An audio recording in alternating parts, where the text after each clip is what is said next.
Connaissez-vous l'histoire de Félix Moumié, empoisonné par les services de renseignement français au cœur de l'Europe? Emmanuel Macron a reconnu que la France avait mené au Cameroun une guerre au cours de laquelle l'armée française a exercé des violences répressives. Mais sur l'assassinat du leader indépendantiste camerounais, Félix Roland Moumié, le président s'est retranché derrière l'absence d'éléments suffisants dans les archives. Pourtant, les faits sont aujourd'hui établis.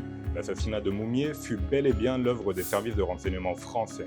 Né le 1er novembre 1925 à Foumban, Félix Moumié est un médecin qui a soif de liberté dans un Cameroun où la population est écrasée par la misère et l'arbitraire colonial. Il rejoint alors l'Union des populations du Cameroun et milite pour l'indépendance de son pays. Mais pour Paris, Moumié est trop dangereux. Il refuse l'indépendance de façade accordée en 1960 par la France et continue de plaider pour une véritable souveraineté du Cameroun. Dans le contexte de la guerre froide et des luttes anticoloniales, le SDEC, ancêtre de la DGSE, le place tout en haut de sa liste noire. En octobre 1960, Moumié se rend en Suisse, à Genève, pour plaider la cause de l'indépendance camerounaise et acheter des armes pour la résistance. Le 15 octobre, un certain William Bechtel, qui se présente comme un journaliste, invite Moumié au restaurant, le plat d'argent. Mais en réalité, Bechtel n'est autre qu'un espion français coopté par le SDEC et chargé d'exécuter la sentence.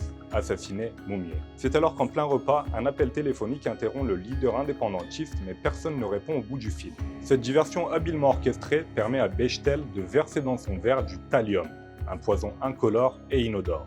À l'aube, les symptômes apparaissent. Douleurs atroces au ventre et paralysie. Hospitalisé à Genève, Félix Moumié agonise pendant 2 semaines avant de mourir le 3 novembre 1960. L'enquête suisse retrouve dans l'appartement de Bechtel un plan détaillé de l'empoisonnement ainsi que des traces de thallium dans la poche de son veston.